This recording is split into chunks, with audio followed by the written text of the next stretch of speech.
প্ৰিয় সাংবাদিক বন্ধুসকল আজি এই সংবাদমেলখন আমি আয়োজন কৰিছিলো প্ৰসংগ হল 6 জনগোষ্ঠীৰ জনজাতিকৰণ আজি দুদিন ধৰি পেলাই আমি লক্ষ্য কৰিছো বিৰোধী দলৰ কিছু নেতা আৰু ৰাজনৈতিক দলে তেখেতসকলে এই যেটো বিধানসভাৰ ঐতিহাসিক প্ৰস্তাৱ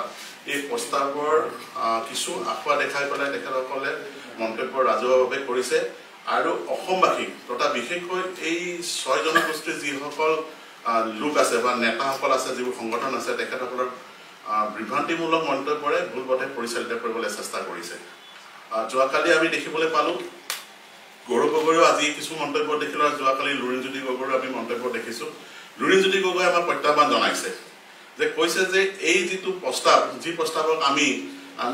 ঐতিহাসিক প্ৰস্তাৱ বুলি কৈছো যেটো অসমৰ বিধানসভাত পাৰিত কৰিলে ললিপপ বুলি কৈছে আমি তেখেতৰ প্ৰত্যাহ্বান গ্ৰহণ কৰিছো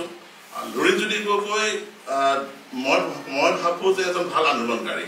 কিন্তু লুৰিণজ্যোতি গগৈ ৰাজনীতিত এতিয়াও নতুন পৰিপক্ক হোৱা নাই অৱাকখা শিকি আছে লুৰিণজ্যোতি গগৈ ভালদৰে জনা উচিত যে বিধানসভাৰ পৰা যেতিয়া এটা প্ৰস্তাৱ পাৰিত হয় প্ৰস্তাৱ পাৰিত হোৱাৰ পিছত সংসদত যায় সংসদত বিভিন্ন ধৰণৰ কিছু প্ৰচেছ থাকে প্ৰচেছৰ মাজেদি গৈ পেলাই এই প্ৰস্তাৱ তাতো সংসদত অধিৱেশনত তেখেতসকলে পাৰিত কৰে আৰু এটা কথা জনা উচিত কেন্দ্ৰ চৰকাৰ এনডিএ চৰকাৰ ভাৰতীয় জনতা পাৰ্টিৰ নেতৃত্বত মাননীয় আদৰণীয় প্ৰধানমন্ত্ৰী মোদীজীৰ নেতৃত্বত আমাৰ চৰকাৰ আৰু দুইটাই সদন আজি লোকসভাই হওক ৰাজ্যসভাত আমাৰ সংখ্যাগৰিষ্ঠতা তাৰ উপৰিও আৰু এই প্ৰস্তাৱক বিভিন্ন আজি বিৰোধী দলে আমাক সঁহাৰি জনাইছে গতিকে আমি নিশ্চিত যে শীতকালীন অধিৱেশনত এই প্ৰস্তাৱ পাৰিত নহলেও আইন হিচাপে পাছন নহলেও আমাৰ যেটো শীতকালীনৰ পাছত যেটো বাজেট অধিৱেশনত নিশ্চয় এই প্ৰস্তাৱ গ্ৰহণ হ'ব পাৰিত হ'ব আৰু এখন আইন হিচাপে এই যি 6 জনগোষ্ঠীৰ যেটো জনজাতিকৰণ এখন আইনত পৰিণত হ'ব কাৰণ বাজেট অধিৱেশনত এনে কোনো বাধা নাই যে বাজেটৰ উপৰিও আন কোনো বিল আনিব নোৱাৰে গতিকে মই লুৰিণজ্যোতি গগৈক প্ৰত্যাহ্বান জনাইছো এখন আমি আইনত পৰিণত কৰিব পাৰিম আমাৰ দৃঢ় বিশ্বাস আমাৰ ৰাজনীতিক আমাৰ যদি পলিটিকেল উইলটো আছে দ্বিতীয়তে গৌৰৱ গগৈ ডাঙৰীয়াক মই মন কৰিছো যে তেওঁ আজি বিশেষকৈ যোৱাকালি সংবাদ মাধ্যমত কৈছিলে আৰু আজি বাতৰি কাকত পৰিৱেশন হৈছে তেওঁ কৈছে যে এই অধিৱেশনত তেনেধৰণৰ কোনো প্ৰস্তাৱ নাই জনজাতিকৰণৰ ওপৰত কোনো ধৰণৰ প্ৰস্তাৱৰ তেখেতে দেখিবলৈ পোৱা নাই কিন্তু মই গৌৰৱ গগৈ আজি যোৱা দুদিনমান ধৰি পেলাই অটো চতুৰালীৰে তেখেতে এই প্ৰস্তাৱক তেখেতে কেনেধৰণে বিৰোধ কৰি আছে যে তেখেতসকলৰ কি হৈছে তেখেতসকলে প্ৰথমতে যেতিয়া এই প্ৰস্তাৱ যেতিয়া পাৰিত হ'ল ভাবিছিলে যিসকল সংগঠনে আজি ইমান দিনে ধৰি পেলাই আন্দোলন কৰি আছিলে জনজাতিকৰণৰ কাৰণে আগ্ৰাহ্য কৰিব বুলি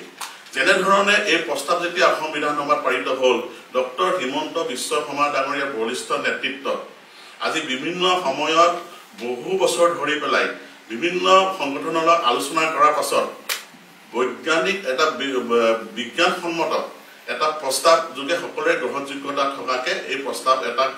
বিধানসভাত দাঙি ধৰিলে আৰু পাৰিত হ'ল আৰু তাৰ পিছতে যিসকল সংগঠন আছিলে আজি জনজাতি 6 জনগোষ্ঠীৰ জনজাতিকৰণৰ কাৰণে আন্দোলন কৰি আছে তেখেতসকলে যেনেধৰণে আদৰণি জনালে যেনেধৰণৰ উল্লাস আতচবাজি জ্বলাই হলেও পতাকা ফুটাই হলেও তেখেতক যেনেধৰণে এই প্ৰস্তাৱ আদৰণি জনালে আৰু বিৰোধী শংকিত হৈ গ'ল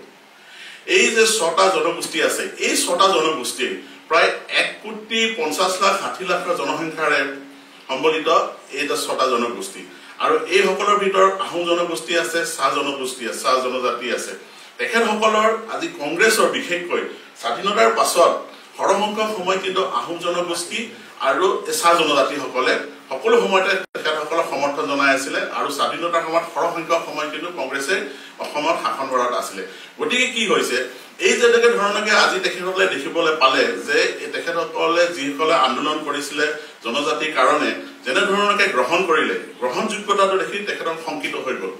তেখেতসকলৰ যিখিনি সমৰ্থন আছিলে এই যে প্ৰায় 6টা জনগোষ্ঠীৰ প্ৰায় 1.5 কোটি জনসাধাৰণ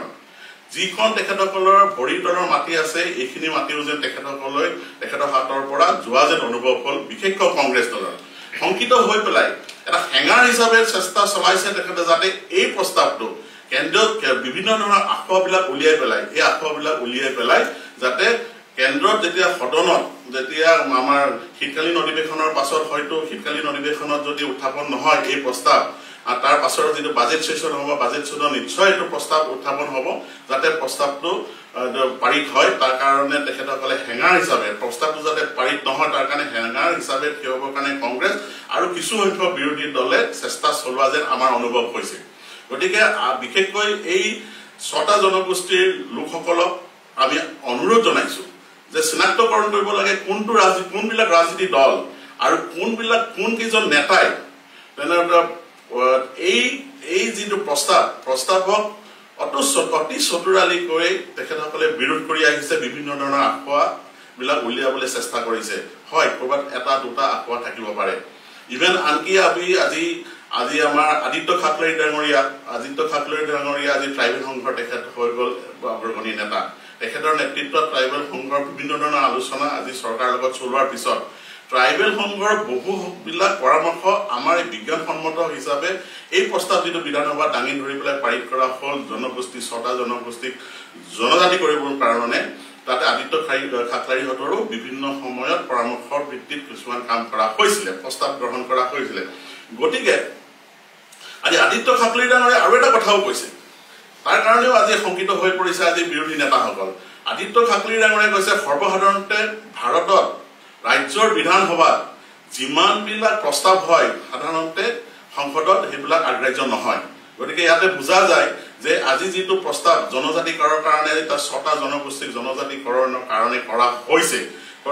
নিশ্চিতভাৱে এইটো এখন আইন হিচাপে পৰিণত হ'ব আৰু সেইকাৰণে বিৰোধীয়ে তেখেতসকলৰ নিজৰ ভৰি তলৰ যিখন মাটি আছে মাটিখন হেৰুৱাৰ ভয়তে আজি বিভিন্ন ধৰণে তেখেতসকলে আখোৱাবিলাক উলিয়াই পেলাই তেখেতসকলে যিমান পাৰে এটা হেঙাৰ হিচাপে থিয় হ'বলৈ চেষ্টা কৰিছে গতিকে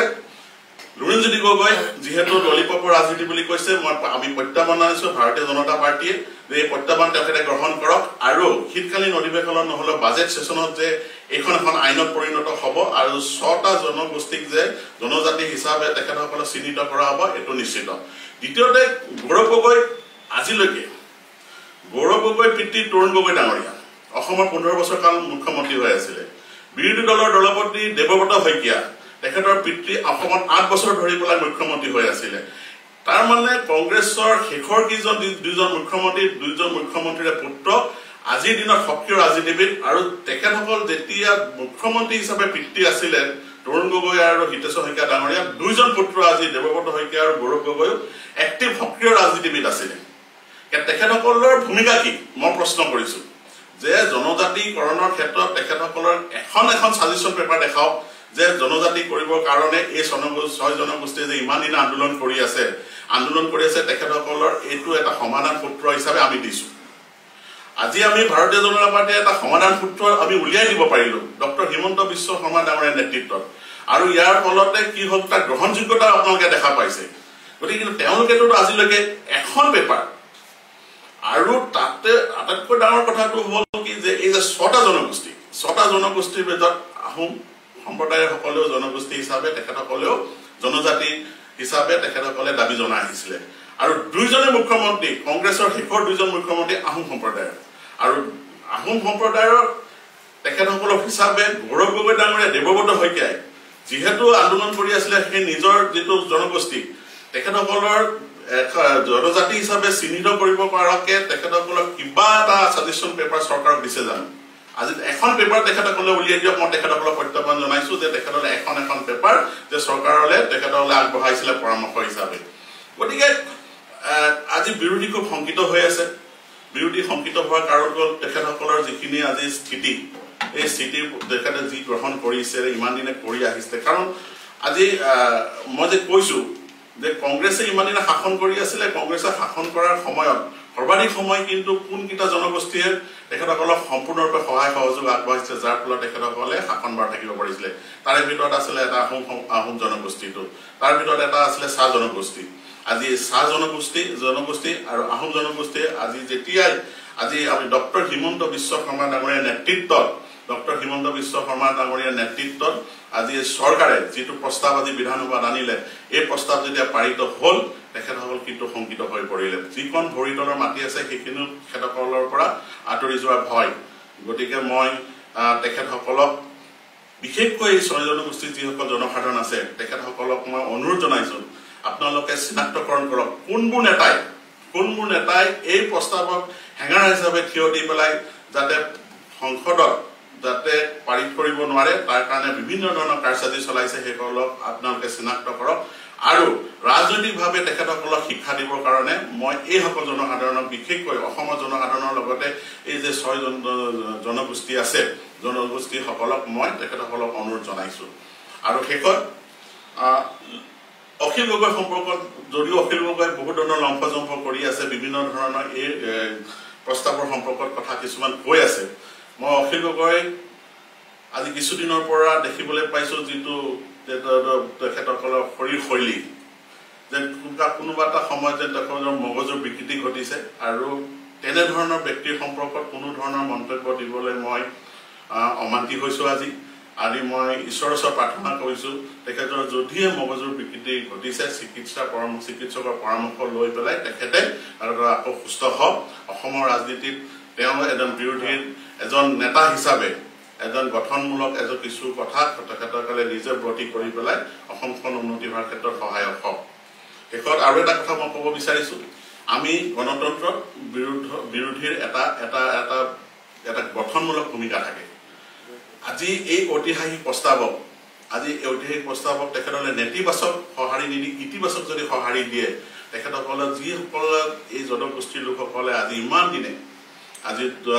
প্ৰায় 40-45 বছৰ ধৰি আন্দোলন কৰি আছিলে তেখেতসকলে যি সঁহাৰি পালে যি আজি তেখেতসকলৰ আদৰণি জনাইছে এই প্ৰস্তাৱক তেখেতসকলৰ বিৰোধী যিসকল নেতা আছে আজি লুৰিজ্যোতি গগৈ কওক গৌৰৱ গগৈ কওক আজি অখিল গগৈ কওক আজি দেৱব্ৰত শইকীয়াকে কওক সকলোকে অনুৰোধ কৰিছো আৰু গোটেইকেইজনে এই 6 জনগোষ্ঠী আন্দোলন কৰা এটা জনগোষ্ঠীত আহোম সম্প্ৰদায়ৰ পৰা অহা গতিকে তেখেতসকলৰ অনুৰোধ কৰিছে ইতিবাচক সঁহাৰি দিয়ক গতিকে ৰাইজে কিছু পৰিমাণে হলেও তেখেতসকলৰ যিটো আজি চৰকাৰৰ যেনেকৈ ভূয়সী প্ৰশংসা কৰিছে চৰকাৰৰ যি প্ৰস্তাৱক যেনেকৈ আজি আদৰণি জনাইছে তেখেতসকলেও নিশ্চয় অকণমান হলেও তেখেতৰ ৰাইজৰ সঁহাৰি লাভ কৰিব গণতন্ত্ৰক আমি বিচাৰো শক্তিশালী গণতন্ত্ৰ হ'বৰ কাৰণে বিৰোধী গঠনমূলক কিছুমান ভূমিকা আৰু তেখেতসকলৰ ভূমিকা নেতিবাচক হওক ইতিবাচক হওক নেতিবাচক নহওক এই আমি আশা কৰিছো আৰু বিশেষ ক'বলগীয়া নাই যদি আপোনালোকক কিবা সুধিব লগা আছে আপোনালোকে সুধিব পাৰে কংগ্ৰেছ হাইকমাণ্ডৰ আজি বৈঠক আছে কংগ্ৰেছৰ ইয়াৰ যি লিডাৰ তেওঁলোকে আজি ৰণকৌশল যুগুত কৰিব তো আজি প্ৰসংগটো সেইটো নাছিলে আজি আৰু প্ৰত্যেক ৰাজনৈতিক দলৰে নিজৰ এজেণ্ডা থাকেই ৰণকৌশল তেখেতসকলে বনোৱাৰ সম্পূৰ্ণ অধিকাৰ আছে আৰু আমি প্ৰস্তুত নিজকে আমি অহা নিৰ্বাচনত আমি কেনেধৰণৰকে আমি আগবাঢ়িম গতিকে আমি কোনো ধৰণৰ তেনেধৰণৰ আমি শংকাত ভোগা নাই যে আজি বিৰোধী কিবা ৰণকৌশল কৰিছে তাৰ কাৰণে আমি কিবা শংকিত হ'ব লাগে আমি কেতিয়াও তেনেধৰণৰ শংকিত হোৱা নাই